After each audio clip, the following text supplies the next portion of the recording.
Lai kita lakukan dia ibadah salat tarawih kita, maka pahalanya seperti orang-orang melakukan tawaf di Ka'bah. Bayangkan Bapak ini, luar biasa Ramadan.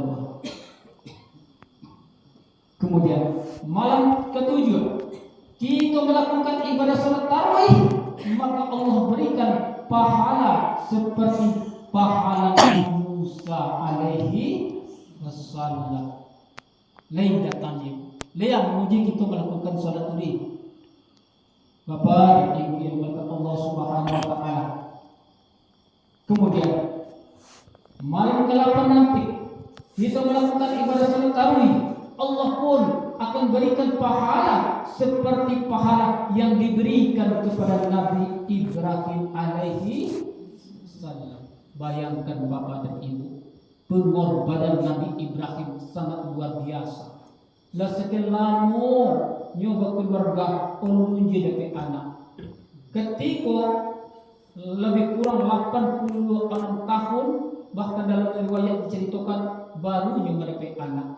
Lah dapat anak diperintahkan oleh Allah untuk menyembelihnya, membantainya. Nabi Ibrahim yang lakukan Bapak dan Ibu. Pisau begitu tajam, larinya tancap ke leher anaknya dah.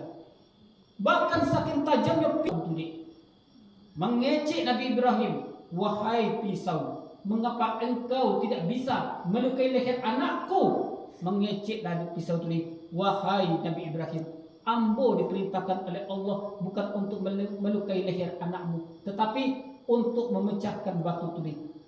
Allah ganti dengan seekor kibas. Itu bisa kita jalan di acara-acara kurban. Begitu pengorbanan Nabi Ibrahim alaihissalam sangat luar biasa, diberikan pahala oleh Allah Subhanahu wa taala. Ulang-ulang dan amu melakukan ibadah salat tarawih pada malam ke-8, samu pahala Allah berikan kepada mereka itu. Kemudian malam ke-9 Bapak Ibu, lain kita lakukan nanti ibadah salat tarawih kita tulis, maka pahalanya seolah-olah sama dengan Nabi Muhammad sallallahu alaihi wasallam. Seolah-olah sama dengan Nabi Muhammad sallallahu alaihi wasallam. Bagi siapa? Lai datang dia, lai muji kita melakukan ibadah salat tarawih itu luar biasa Ramadan. Kemudian mungkin malam ke-10 kita mau mulai datang dia melakukan ibadah salat tarawih, maka Allah berikan rezeki dunia dan akhirat. Dunia dan akhirat nyo'ogian kepada kita. Nyo'ogian kepada siapa? Laida amuja ulang tuli melakukan ibadah salat tarawih. Bapak dan Ibu yang dimuliakan Allah Subhanahu wa taala. Kemudian malam ke-9 nantinya bertekad niat kita, bulatkan tekad, waktu datang dia, solat dia nanti, maka kok mati kita nanti, mati seperti bayi yang tak berdosa. Itu siapa? Lay mau jawab melakukan ibadah salat tarawih malam ke-9 itu. Jadi Bapak dan Ibu yang dimuliakan Allah Subhanahu wa taala, dan malam ke-12 apa pahalanya? Pahalanya akan diberikan oleh Allah Subhanahu wa taala setelah hari kiamat nantinya, datang dengan wajah yang bersih, wajah nan gancak, wajah nan barosih nantinya setelah hari kiamat nanti. Ketika kita datang menghadap Allah, wajah manusia itu barosih ke sodonya. Jadi Bapak dan Ibu yang dimuliakan Allah Subhanahu wa taala, dan malam ketika boleh lay datang dia leson dan jika kita nanti, maka Allah akan berikan segala aman kita dari resiko-resiko yang akan kita hadapi nanti. Banyak nanti yang akan kita hadapi untuk menghadap Allah, tetapi kita mau melakukan ibadah salat tarawih pada malam ketiga, kitalah aman dari segala resiko. Jadi Bapak dan Ibu, lantas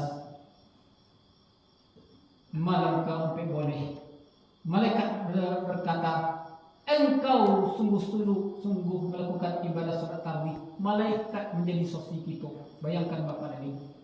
Malaikat akan menjadi sosi kita. Malaikat itulah yang sampaikan kepada Allah nanti, wahai Allah, ambo mencari inyo bono-bono melakukan ibadah sholat tarawih. Jadi malam ini kali mau boleh Bapak dan Ibu. Kita nantinya bebas dari neraka dan masuklah ke dalam surga Allah Subhanahu wa taala. Luar biasa Ramadan itu Bapak dan Ibu. Jangan sia-siakan Ramadan kuat. Bahkan Bapak dan Ibu, kita aja melakukan ibadah sholat tahajud tengah malam pada bulan Ramadan. Ketika Ali bin Abi Thalib nyulo kepada Rasulullah, wahai Rasulullah, ketika manusia melakukan ibadah salat tahajud, apa kata Rasulullah? Wahai Ali, ketika seseorang itu akan melakukan ibadah salat tahajud tengah malam pada bulan Ramadan, berniat saja kita akan melakukan ibadah salat tahajud. Pakaian kita, baju kita, lah berdoa kepada Allah. Apa doanya?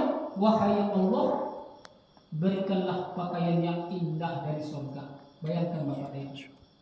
Itu Rasulullah sendiri yang menceritakan. Berikanlah pakaian yang indah dari surga.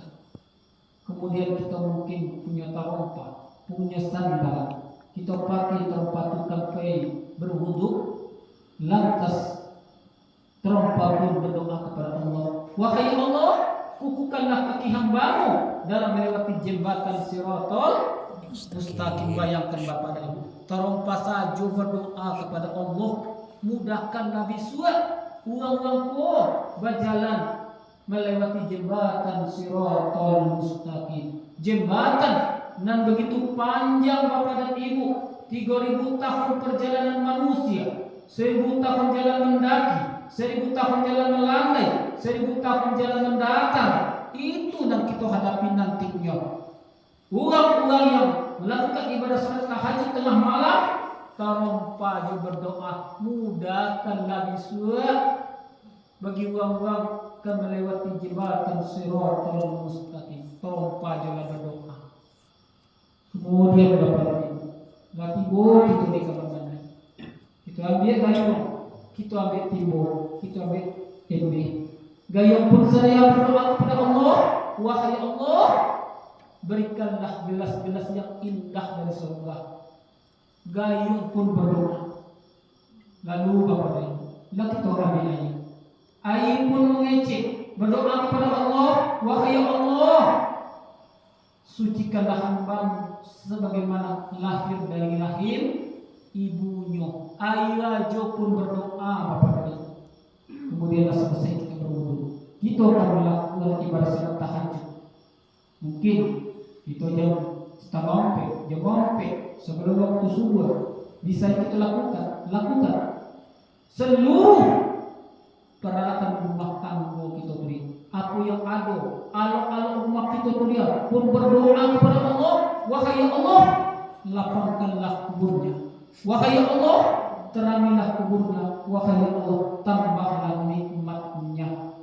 Iyo, luar biasa bulan suci Ramadan yang diberikan oleh Allah Subhanahu wa taala kepada kita. Jangan sia-siakan peluang Bapak dan Ibu.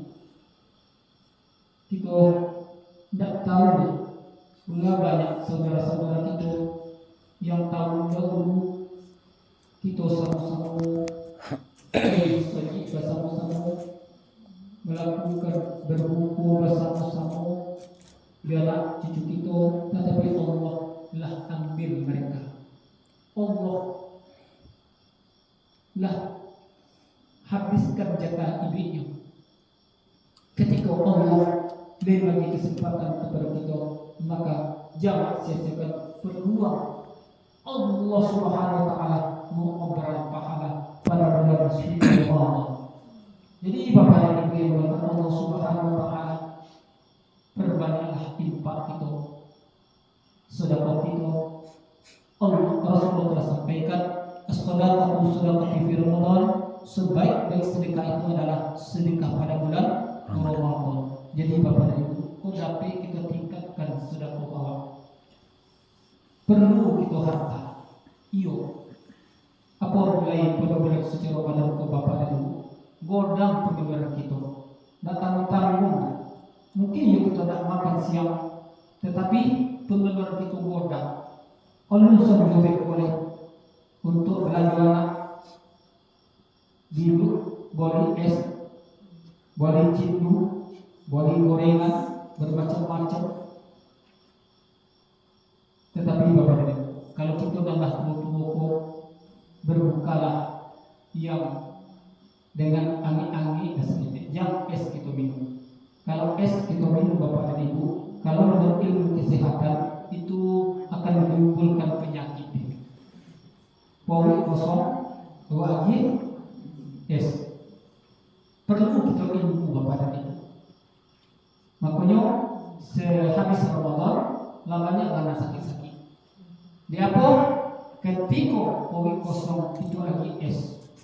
Jadi berbukalah dengan yang kok bisa Bapak dan Ibu yang agak bani, yang agak angin-angin, air, dan setelah kita berbuka mungkin korma, mak tigo, limo, kalau Rasulullah mengatakan daging itu. Kemudian sholat berjamaah, lantas baru kita makan. Bapak dan Ibu yang dimuliakan Allah Subhanahu Wa Taala, Allah Subhanahu Wa Taala memberikan bulan yang sangat baik, bulan yang sangat mulia. Berjamaah itu, sholat wajib, sholat sunnah yang kita lakukan, pahala sama dengan melakukan ibadah sholat wajib. Sholat wajib yang kita lakukan, Allah akan memberikan pahala 70 kali lipat. Bayangkan Bapak dan Ibu. Jadi jangan sia-siakan peluang. Perbanyak amal-amal waktu kepada Allah Subhanahu Wa Taala. Sebab Allah telah sampaikan, "Qul innal mauta allazi tafirruna minhu fa innahu lahiqun." Andaikan manusia lari dari kematian, tidak bisa lari dari kematian. Allah pun sampaikan, "Minha khalaqnakum wa fiha nu'idukum wa minha nukhrijukum taratan ukhra." Allah telah jadikan kita dari tanah Bapak dan Ibu, dan kembali kepada tanah. Esok pun Allah bangkitkan kita dari tanah. Itu Al-Quran surat Tuhan ayat ke-55. Jadi Bapak dan Ibu,